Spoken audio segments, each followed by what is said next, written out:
Is this thing on?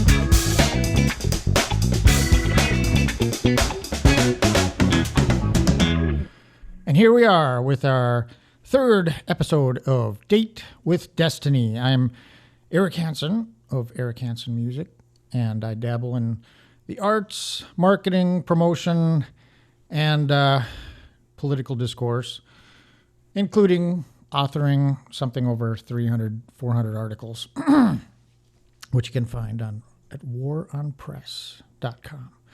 And then if you want to support the show by buying some of the products, Destinee promised she's going to add some. Oh, let me have her introduce herself. Destinee is here with me now at Club Dub Studio.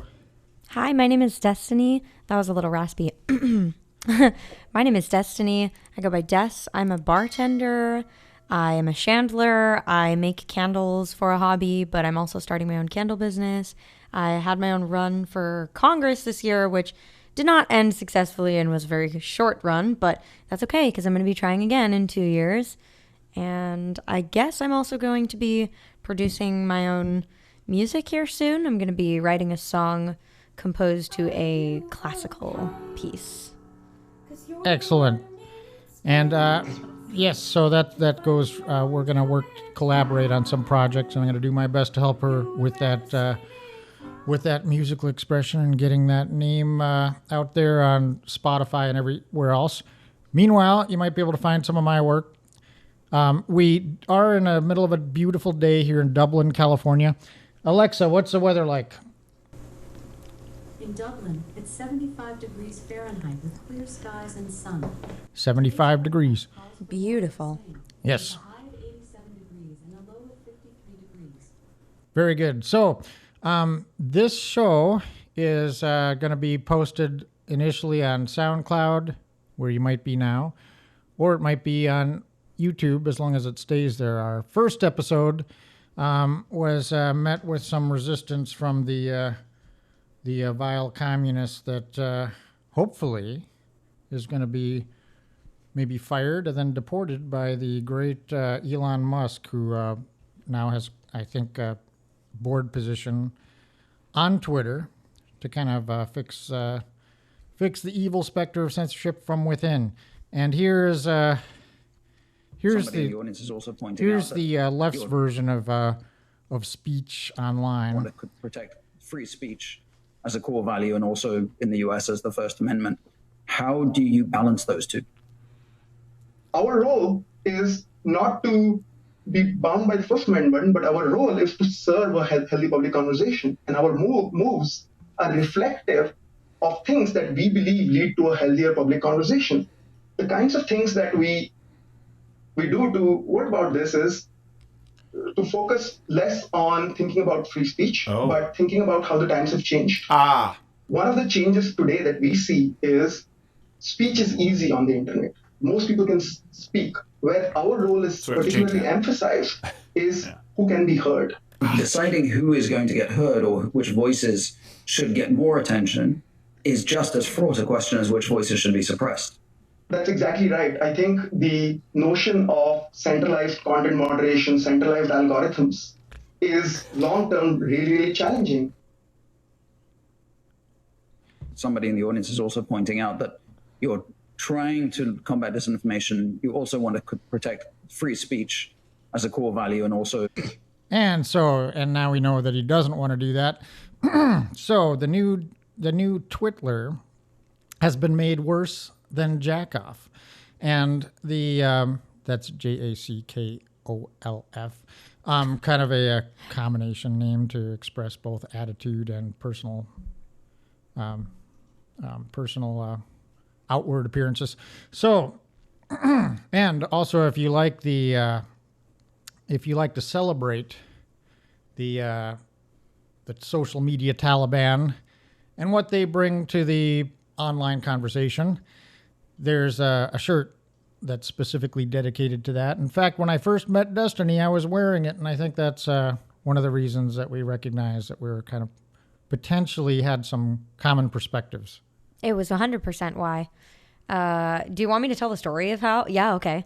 So I not only am I a bartender, but I'm also a server, so I kind of switch back and forth. And at the time, I was only serving. So I was serving 2 regulars that came into the restaurant that I work at, and they've been coming in for years. Like the 2 regulars, I know their order by heart. I've been serving them like since way before the pandemic. And then finally, like kind of when the pandemic started loosening up again, I started seeing them again. And finally, after several years, I've never seen them come in with anyone else, but they brought a friend in who happened to be Eric here. And I didn't know anything about the regulars' political views. I just thought they were really kind. They always tipped really well, and they were always really funny. And so Eric comes in, and he is wearing, was it your Globalist Pricks shirt? No, it was the Social Media Taliban. It was the Social Media Taliban one. And you also weren't wearing a mask. So you were also sitting at the table, and most people wear masks when they first come in. And I could tell you were wearing the Social Media Taliban and you weren't wearing a mask. And immediately I knew, I was like, oh, this is someone that like I definitely agree with. I can definitely get along with. So we kind of brought it up. I told him, I really like your shirt. And yeah, that's how we met. And that's how I discovered that my regulars were a lot cooler than I initially thought they were too, which is funny because I thought that they were hilarious and they were really great people. So it just was like an added bonus. Oh, and speaking of those regulars, one gentleman, Tony McFunky Cruz, has agreed to join us in a subsequent episode, which might be as soon as next week. Yeah. So, and he's an absolute expert on music history, and especially in the rock and roll, funk, and basically all popular music from the 70s and beyond.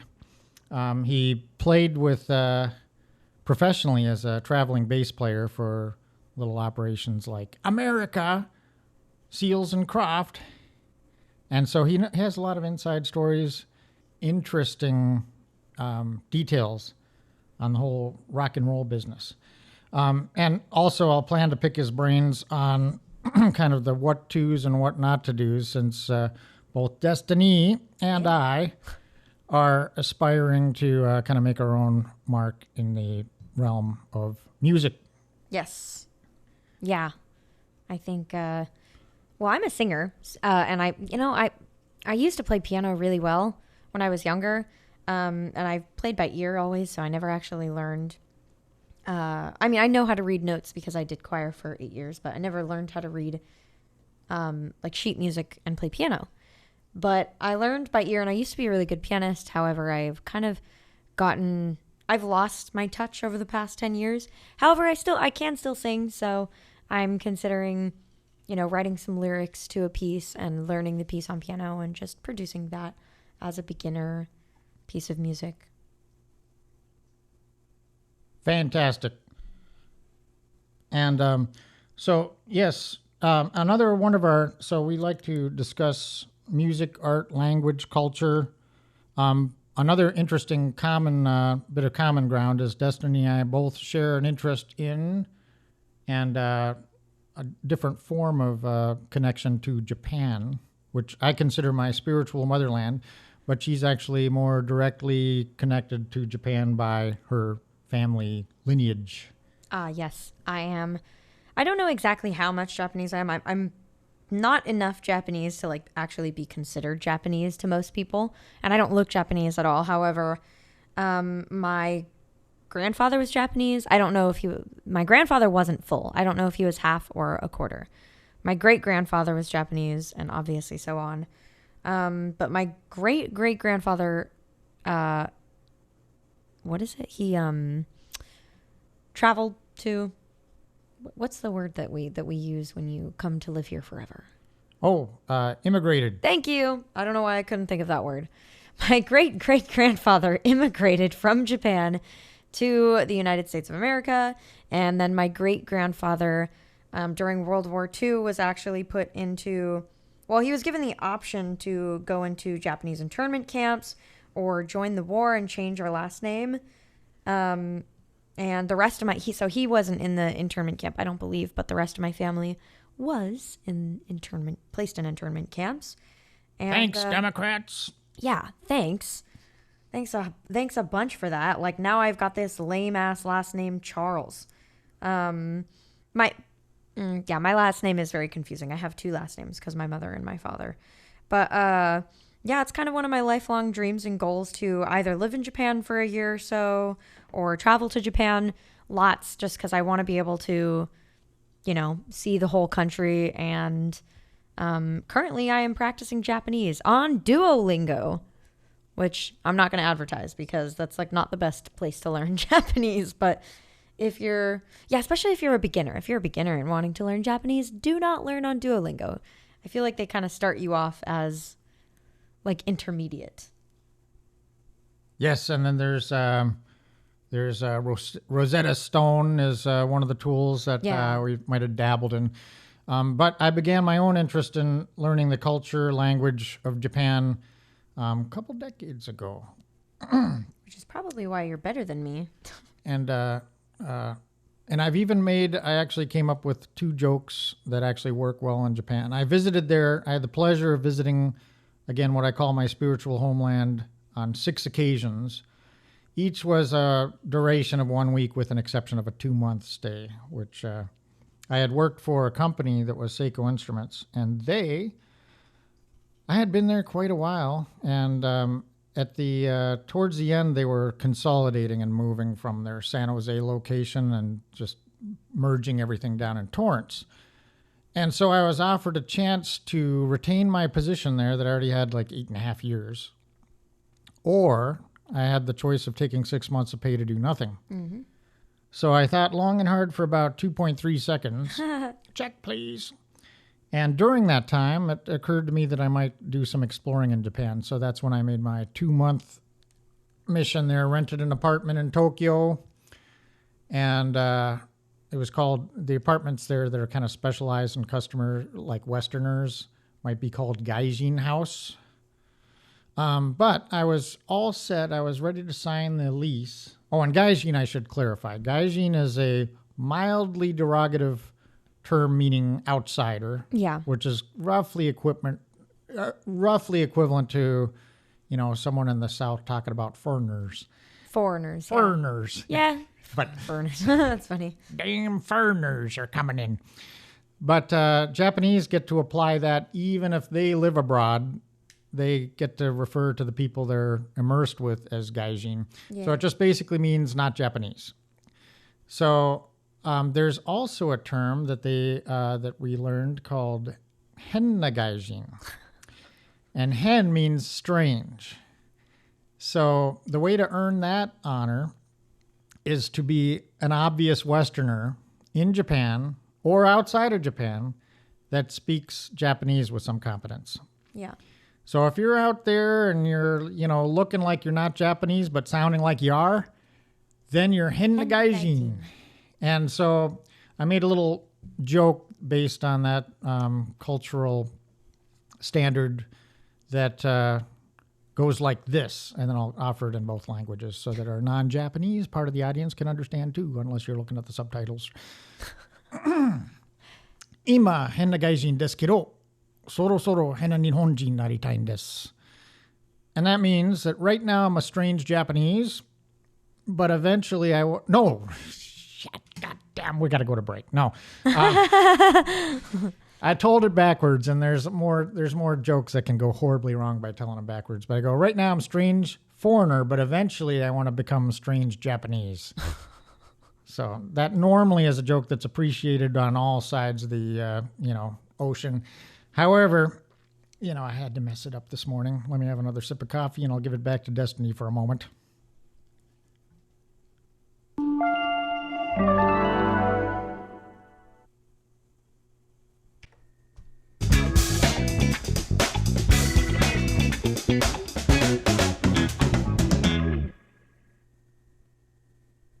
Japan is an island by the sea filled with volcanoes, and it's beautiful.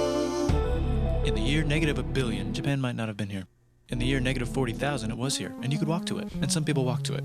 Then it got warmer, some icebergs melted, it became an island, and now there's lots of trees, because it's warmer.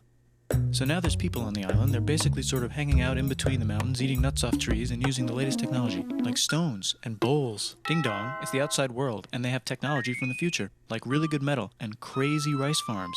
Now you can make a lot of rice really, really quickly. That means if you own the farm, you own a lot of food, which is something everybody needs to survive.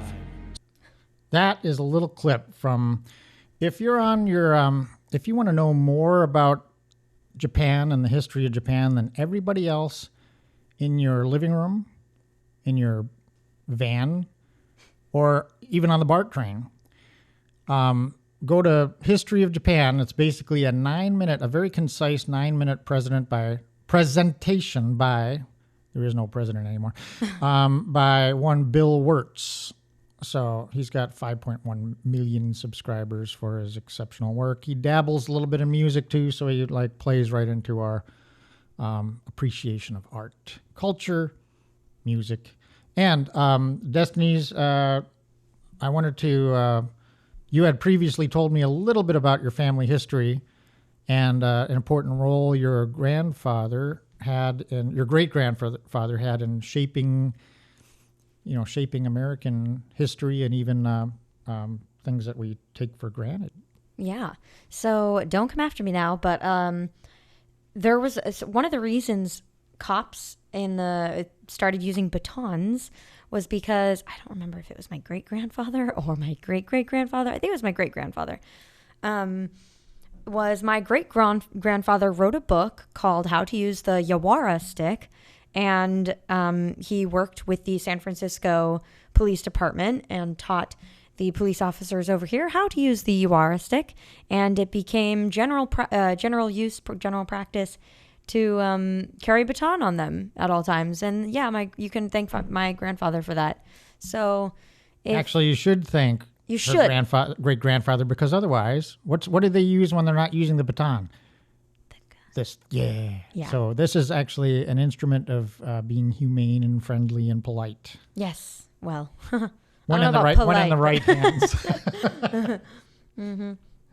Yeah. So my grandfather, and then he actually traveled across the United States. I don't remember where there's a book that you can actually purchase on Amazon that my great grandfather wrote called How to Use the Yawara Stick by, it's either Frank Atsue Matsuyama or it's either by Louis Matsuyama, but yeah, that's the book you can purchase that was given to police officers in the San Francisco Police Department and throughout some other parts of the United States, because he actually traveled around to teach different police departments how to use it as well.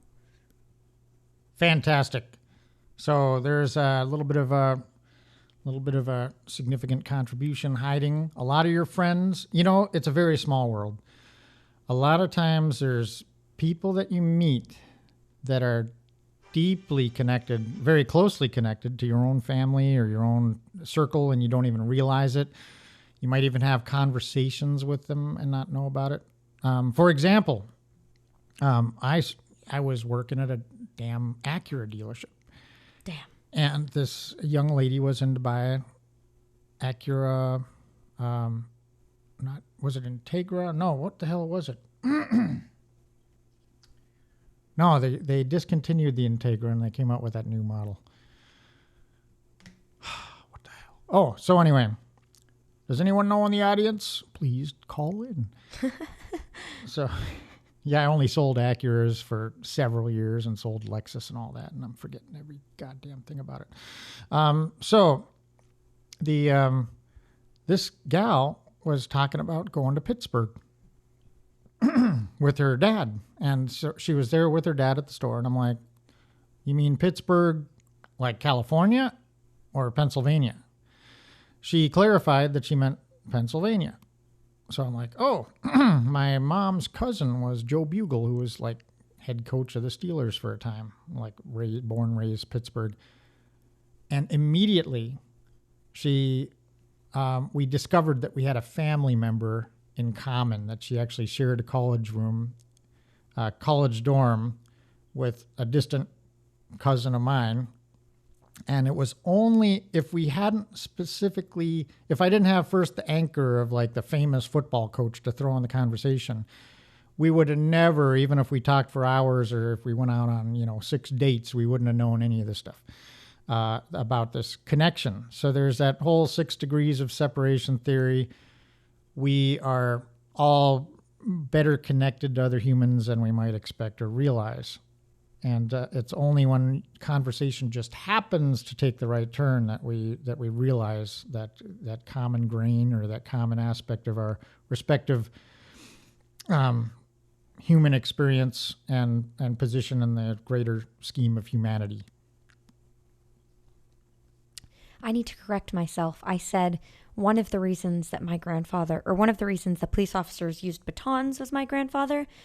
It's actually one of the reasons police officers didn't use batons is because my grandfather. The Yawara stick is different. It's a shorter version that is just kind of held in the palm of your hand, that you can use like blunt end forces, or it gives you more power when you're doing a punch. Many other techniques that I don't actually know. But yeah, I needed to correct that. Yes, and speaking of the subject of policing, you may have heard that all the anti-police crowd are basically now the same lunatics are now calling for additional police funding. But the one thing that's beneath the surface of this entire thing is every communist revolt in history involves a war on cops. They go after your local sheriffs, peace officers, what have you, and try to dismantle their ability to keep some order. And that's part of their bottom-up, top-down, inside-out scheme that's standard fare for every socialist, communist revolution for the entirety of the past century and a little beyond. So, but the thing behind the scenes, there's always a rest of the story. And it's my hope that more will apply their brains a little bit. And when they see something happening that seems counterintuitive, gee, why would the globalist pricks that run the elite not want us to have police? Because aren't they all about a police state? Mm-hmm. Well, actually they are. Even going back to the writings of the wildly racist silver spoon elite Karl Marx himself, he wrote about basically establishing effectively a police state to get utopia going. And but he also adds the important caveat that, well, once we have our full communism realized and we're in our utopia, the state will wither away to restore the power to the people.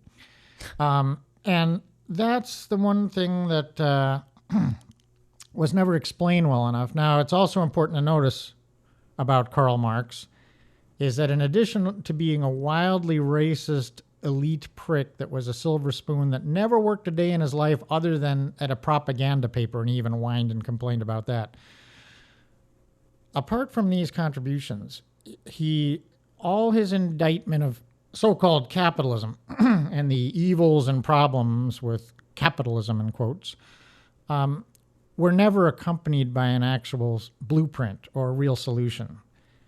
And so all it does is serve as an agitation tool to agitate up class frustrations, this person against that person. So the globalist pricks that now love government have since evolved their methods around what Karl Marx originally introduced. And he basically came out with what I call the 1.0 of Marxism.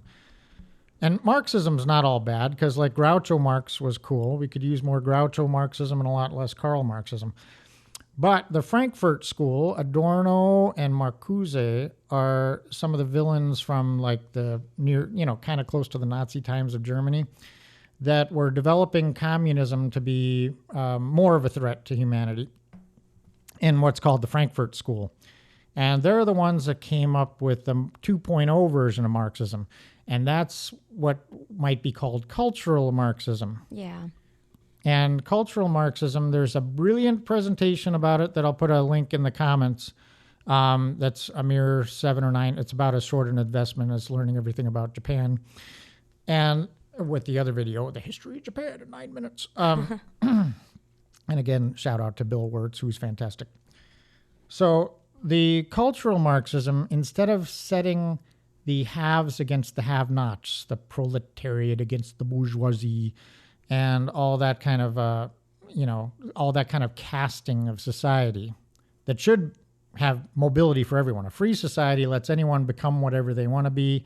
They can go from being like Colonel Sanders when he was struggling and thinking about suicide late in life to building a friggin' massive food empire that I think most of us are familiar with, and even setting up a whole Christmas tradition in Japan that we can discuss also. Way to tie that together. Oh, yeah. Did you want to take that one, or shall I mention it? Had you heard about the KFC Christmas? Oh, yeah. For some reason in Japan, I'm not sure why, but like on Christmas, they celebrate it by going to KFC. Like they have just a huge KFC dinner. Not sure how that started or why it's a tradition, but I love it. It's hilarious. And go Japan for just building their own, culture. That's another thing unique about Japan is that most cultures will most cultures are either, they either are rigid or they just kind of give way and decay to whatever they see like of Western culture. But Japan is unique in that they adapt culture that they find interesting from outside to make it their own. So rather than, let's either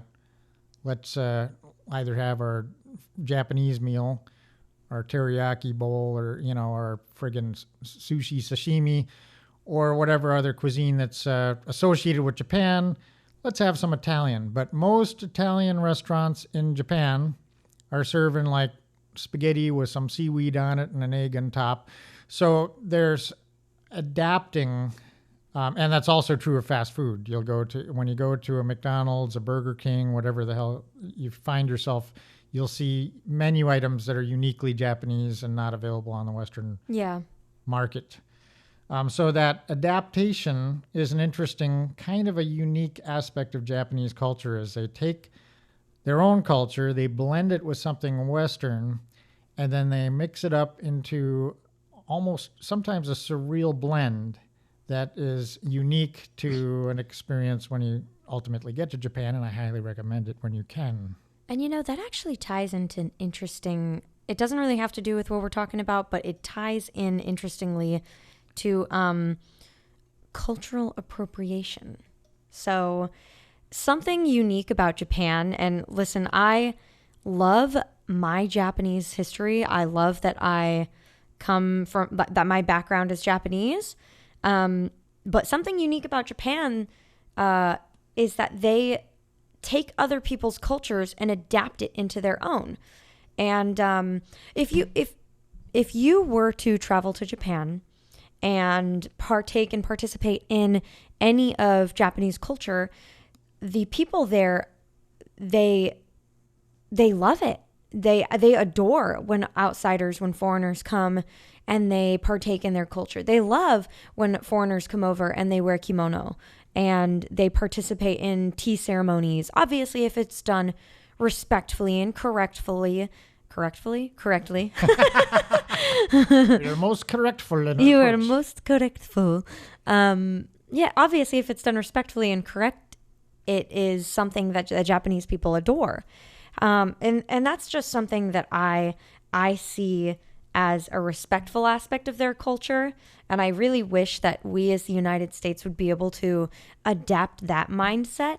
I don't know if it's because Japan is a homogenous society. I think that has plenty to do with it. The fact that, Japan is pretty much entirely filled with Japanese people. When they see outside culture, they want to experience it and adapt it into their own ways in a respectful manner. I think that has a lot to do with it, but I really wish that we as the United States were capable of having that mindset as well. When other cultures come in and when other cultures come in, I really wish that we had the kind of mindset where we were all, like taking it and not changing it, but like adapting it into our own one big culture. Actually, yes, that's cultural appropriation is for those that have missed a few days of cultural what is it, CRT, critical race theory, which is basically hate speech and child abuse branded as a curriculum and now widespread. And the gaslighting is amazing. Whenever you talk about CRT, you'll get either a response saying, "Oh, if you don't like that's teaching history, and if you don't like it, you're racist." And the other option is that there's no such thing as CRT. What are you talking about? Which is easily debunked by their own writings within the Democrat Party and in the fringe. Marxism and communists are no longer the fringe. There's also the people who believe that it's not happening enough to bother. Yes. Well, the whole thing about appropriation is this wildly inane notion that based on your skin color or family tree, that you have some kind of exclusive franchise rights. So there was a store in Seattle. There was like a Mexican restaurant, but it was run by someone that wasn't Mexican. So they were like literally these morons up there, these Antifa types, literally forced them out of business because this is appropriation. You're stealing our family recipe. So this notion that, oh, well, you can't you can't eat lunch at IKEA because they serve those delicious Swedish meatballs, and I'm part Swedish. So if you have it or you try to cook it, man, that is so wrong. And of course, I'm appropriating Italian culture when I make my own spaghetti and meatballs. And, no, actually, you're wrong, because apparently it's only appropriating culture when it's not white people. Oh, of course, yes. So that makes me, yes, of course, there's a one-sided thing because POC privilege reigns supreme. For those that aren't familiar with the term POC, that's a wildly racist and exclusionary term that originally meant everyone but whites, but was later clarified to mean everyone but whites and Asians. And I can only surmise a couple of reasons, but actually it's Asian, the concept of what we should call American privilege, things that we can do that 95% of the Earth's population can't, or at least we could prior to the complete dismantling of all our freedoms presently underway. But I'm losing my thought. But with the freedoms that are ultimately destroyed, part of their goal is to have us focused on each other and some imaginary crime one's doing to another. So they come up with this horrible concept of privilege. And what, again, previously would be called American privilege is now assigned to whites, which is wildly racist. Oh, yeah. Check your privilege. Oh, look at your skin. And no two plights are alike, people. It's time for us to have a little look at ourselves. There are many people, good Americans come in all colors. There are many people of all colors that have had horrible misfortunes in their family and horrible oppression that they've lived under. And for example, my own maternal grandfather was raised in a day that there wasn't any friggin' welfare state. There wasn't any nonsensical free flat screens and food stamps and stuff a fridge with somebody else's food that has since become normalized in our society. And so during those days, his father died when he was in the 7th grade. Okay. And these were, from an immigrant family from former Yugoslavia, kind of like Eastern Europe. What might be Hungary now might be the genesis of it. So anyway, my grandfather literally had to quit school in the 7th grade to support his family after his father died. And he took odd jobs doing delivery and things that you'd expect maybe a 7th grader would do.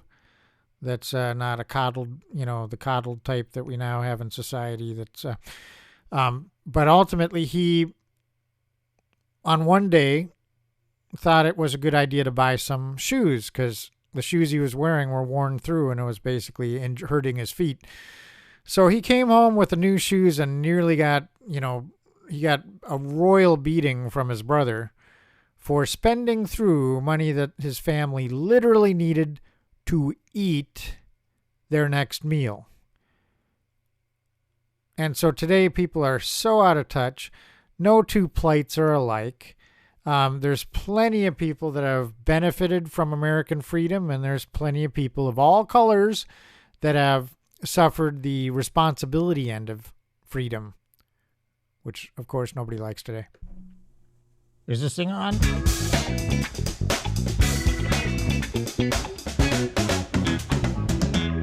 But these people came to work. They came to work legally. They went through Ellis Island. Some had to change their names, like my grandfather stopped in Ellis Island and went from being Hanson, Hanson, to Hanson with one S, to Americanize the name, to prevent confusion, to create a little common societal thread where people can all be Americans together. And by the way, he finished his engineering degree in Sweden. His father died when he was rather young from the first big pandemic, Spanish flu, as they called it.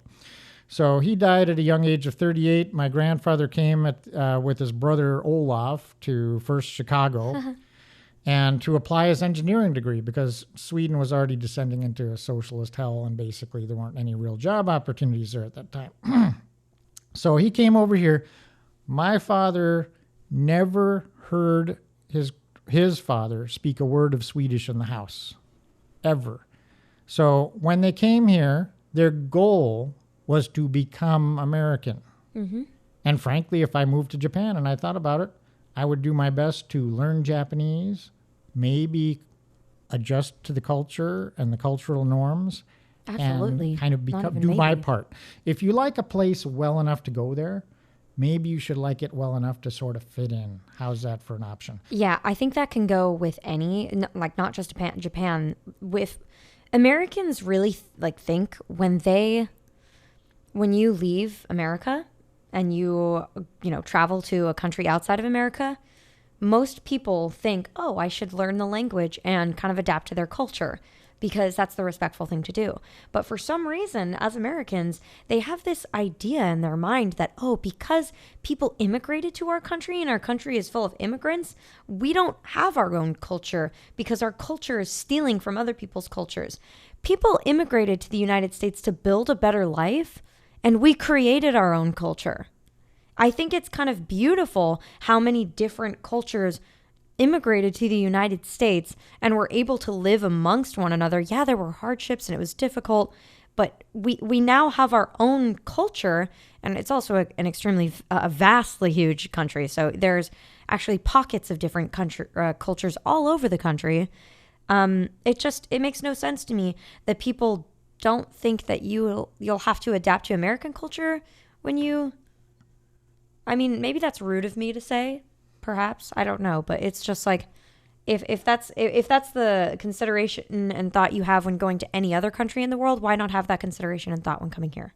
Exactly. The original Roosevelt, not the evil one, but Teddy Roosevelt made a statement about assimilation. Basically, treating any American differently is abhorrent. I'm paraphrasing, but those that do come to America owe it to themselves and America to learn English, to one common language, a common culture, and basically become American. That's called assimilating. That's not an oppressive stance to ask people to, if they like us well enough to come here, maybe come here to join our party, kind of the way we play it. However, there is one thing that I can say that we should be doing differently nowadays that we didn't do about 100 years ago. My grandfather, your grandfather, my great-grandfather immigrated here with the assumption of becoming fully American, and he taught my great-grandfather Japanese. But my great-grandfather stopped teaching everyone else Japanese. That's something that I think just because you move to America and it's time to assimilate and partake in the culture, I don't think that you should give up your own culture for ours. It's like we should be molding together, It's not like you should come to America and forget your roots and forget your own culture. That's not what I'm asking, or that's not what should be expected of anyone, because that's originally your roots, your foundation, and where you're from. Well, a celebration of heritage, I think, is perfectly valid. But what perhaps my grandfather overdid, and a lot in the past overdid, and you'll notice there's been, a lot of people don't understand anything about how immigration works. Do you know how many immigrate from Japan each year? Basically zero. I was gonna say probably not a lot. Yeah. I think most people stay in Japan. Yes, so There's a reason we for don't that. get we don't get a flow of we don't get an even flow of different cultures into America. It's all lopsided and it's all arranged by a party that manipulates and tries to bring in as many people as they can that can't even write and read in their own language, because what are they voting for? Socialism. So they become basically a tool, a raw material for the left to basically push their agenda. And there's also a lot of documentation about replacement migration and the purpose, and it's all set up and actually written about in UN documents. And it's basically just to outnumber native-born Americans and replace them, basically outnumber them, and then use democracy as a means of making them marginalized and ultimately heavily oppressed based on their status, their skin color, and all the things the left are happy to do when they're in charge of anything.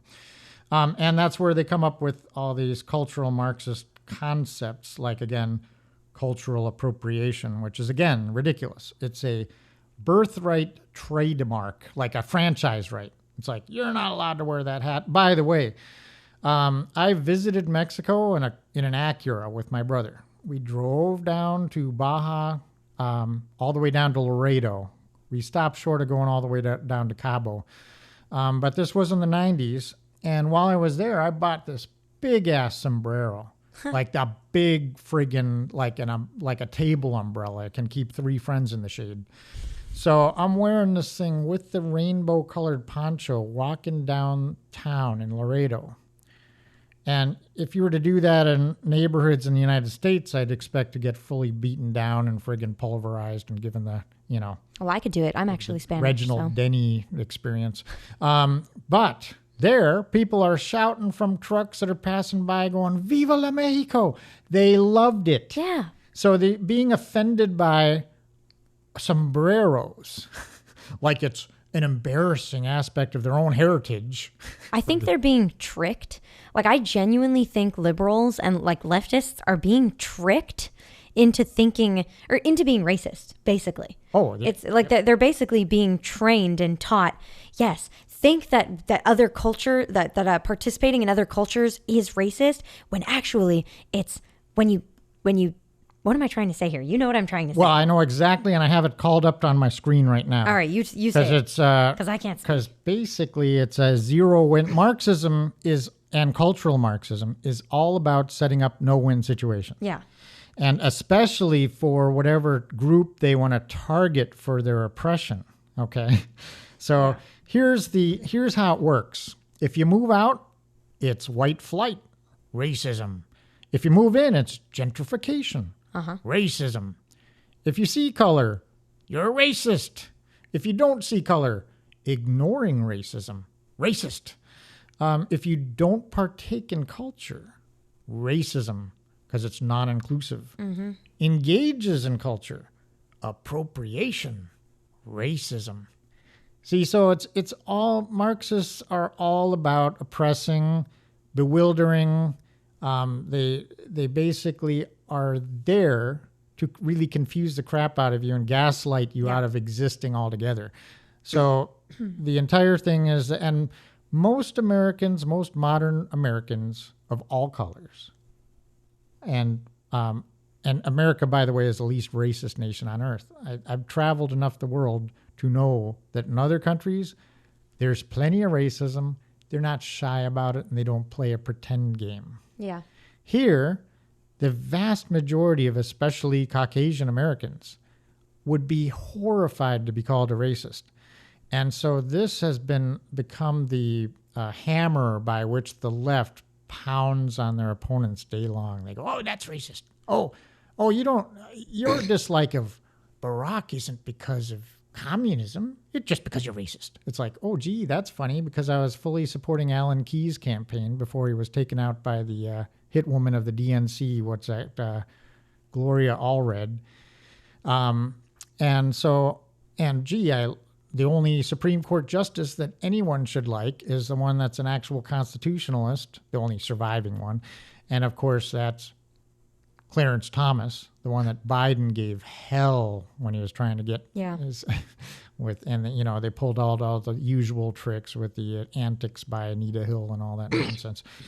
So ultimately, they're playing a game. We tend to fall for it because, again, we recoil in horror to be called something we aren't, as any normal human would. It's like, oh, you're racist. It's like, well, that's funny. I never saw myself that way, but thanks for telling me that I must be. It's a really deep and cutting insult. It's wild defamation. Now, sure, there are people that are racist and don't care. There are other people that are racist and kind of lie about it. But those come in all colors, baby. I feel like racists usually are not shy about it. Most of the time, a racist is like very racist, not shy about it. Will say things like unhinged things and just not care. Like anyone who cares enough about other people in general or other cultures in general, just because you have a different opinion on a matter doesn't necessarily make you a racist. And also it's kind of irritating, like the aspect of cultural appropriation and the whole racist thing. Well, okay, I'm using myself as an example because I only have my own personal experience to go by, but I am many, many, many different races. Like I'm Hispanic, I am Japanese, I am different, like European races, if that's a thing. And a very lovely combination. Thank you. And the thing is, I don't really look like one of the things that I am altogether because I have so many different, aspects of me. I don't look Hispanic. I don't look Japanese. I don't necessarily look German. I probably look French. But it's just irritating to me because it's like people will literally take a look at you and judge you and what you're allowed to think based off of what you look like. Like if I were to go to Japan and experience Japanese culture, people would probably look at me and go, how dare you? That's racist, without knowing that I'm Japanese because I don't look Japanese. It's almost like you're basing an entire you're just looking at someone and basing what they're allowed to think and do based off of what they look like. Yeah, and there's another thing that's amazing about all this is that if there were such an oppression in America, people would be going out of their way to hide their origins like they historically did and just say, no, I'm just American, leave the hyphens out. Yeah. I'm just another American person like you. They would go out of their way to hide it, but instead you have people literally horrified when they go to Heritage and do their DNA sample and they find out that, oh my God, I'm mostly white. Are they trying to tell me I'm white? I'm so confused. And, they were hoping, they were basically riding in life on the cachet given them from being part of this quote unquote oppressed minority. And gee, it's so oppressive that they're desperate to cling to that identity. And identity politics is also all about control because when you balkanize a society, you mix as many incompatible cultures as you can and tell them to preserve their own thing and not to assimilate and have no concern about the core culture at the land where you're, coming off the boat. Yeah. Or plane or hopping over the border. When that happens, everyone becomes mad at each other and the anger goes in all directions. And that's what the powerful elite that arrange all this want to happen. This isn't accidental. Mm-hmm. This is a warfare, a civil war on the ground that they're creating between ever narrowing factions of people being mad at each other over what's their skin, what's in their pants, their proclivities and habits. And that's something that basically has to dominate all their thoughts. And as there's an artist, Tom MacDonald, that love Tom MacDonald. does a very good job of pointing out some of these things. And one of the lyrics in the song Brainwashed is basically that if we got together, if we weren't fighting with each other, we'd probably go against them, the ruling elite. And none of it's a secret. It's all easily discovered. You know, people like to go, oh, cultural Marxism, that's conspiracy theory. It's like, well, that's what Wikipedia told you. Why don't you just look up the writings of Marcuse or Adorno for yourself and see if critical thinking, see if you can allow curiosity to overtake all that quote unquote knowing that you've been doing and explore the facts. Yeah, it's the exact opposite of critical thinking would be to listen to either what a celebrity tells you, what Hollywood tells you, what a movie tells you, what the news media tells you, what Instagram tells you, what Wikipedia tells you, Google tells you, all of these, multi-million-dollar conglomerate corporations, when they tell you, oh, that's a conspiracy theory. Why the best advice I can give is just, well, whatever they're saying is a conspiracy theory, look it up. Read what cultural Marxism actually is. Look into your community and see what they're trying to implement in our school districts. Just look it up. It's that simple, because I can guarantee if more people looked it up, more people would be pissed as every day went by. Yeah, that's where I'm going to end that statement. Excellent. And before we're wrapping up, there's one point that most of the kind of the useful, I don't want to say idiots. Well, most of the people that kind of go along with the program and cover their ears as soon as they get a whiff of something that, oh, that sounds like conspiracy theory, I'm not listening. Most of the people programmed on that are also programmed on the notion of credible sources. I was even debating one guy that was saying that anything that didn't have a .gov website as the source wasn't credible. Talk about statist mentality. And this was a leftist that's theoretically like an anarchy kind of guy. I mean, I definitely, I believe in primary sources. So I think, looking up a primary source is definitely important because that's where you're going to get the most context. However, it's also important to evaluate secondary and third, what's a third? I don't know, secondary sources as well.